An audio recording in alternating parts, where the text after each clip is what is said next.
Most people romanticize twin flame connections, but nobody talks about the three stages that will forever change your life. The twin flame journey is not something that should be romanticized. This is a spiritual initiation, not for the faint hearted. Many souls have come here to contract to meet their twin flame in this time, but through social media, through different modalities, they can get caught up in romanticizing this connection. But this is not what this connection is about. There are three stages, from my perspective, having been on the twin flame journey, that I've encountered. The first one is the meeting. This is where the two of you meet in the 3D. The connection is immediately, there is an instant recognition of the soul between two individuals.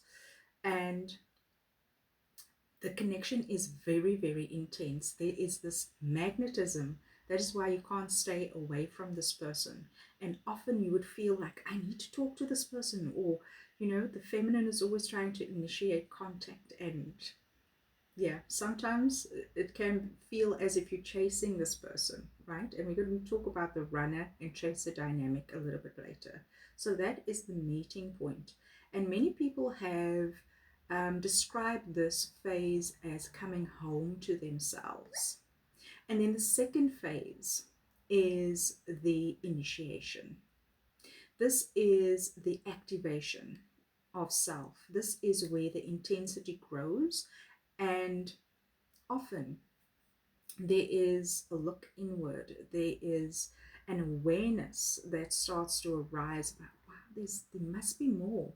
So after the initial connection, as the intensity grows, now there is this activation of deep, there's a spiritual awakening happening where old wounds, your unconscious patterns comes to the surface. And then thirdly, as the intensity grows and there's more awareness, then there is a separation. That is normally what occurs. So there is one party ghosting and the other one feels really intense. That's where the runner chaser dynamic comes in. And often the feminine goes on a journey of self discovery, which leads to deep spiritual transformation. And this happens. Some people say, oh, I've done a twin flame course in 2 months. Guys, this happens over months to years. It is intense. Time and time again, you will be tested on this journey. These wounds will resurface so that you can heal them. So it's not a quick fix. And if I can add to that, your twin flame might choose someone else. And if you can be happy for them, if you can say, yes, if they're happy, I'm happy, that is where you know you've grown, you've detached. And you, as the feminine, has to be very careful. Most people will say to me when they come into a session, Ruth, I just want this person back. I don't care. What do we need to do? Is there something we can do to get? Be very mindful. All of us here have free will, and infringing on another's free will, that never ends well, right?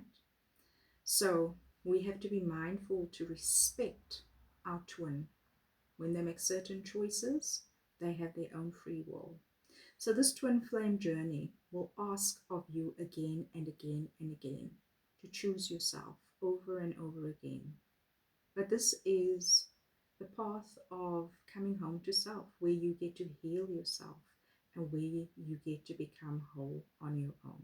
When the feminine masters unconditional love for self, when she chooses herself over and over again, this is where she will attract someone on that same vibration. And some twins have contracted to come back into union, not everyone, but the feminine learns what unconditional, or as the ancients call, agape love is on this journey. So if I can summarize the twin flame journey, this journey is about coming home to yourself, understanding that you don't need anyone outside of yourself to feel whole, to be whole. Wishing you a beautiful day. As always, use your discernment when listening to this. You will know if it resonates within your body. And if you need any guidance on the twin flame journey, you know where to find me. There's a link in my bio. Have a great day, everyone.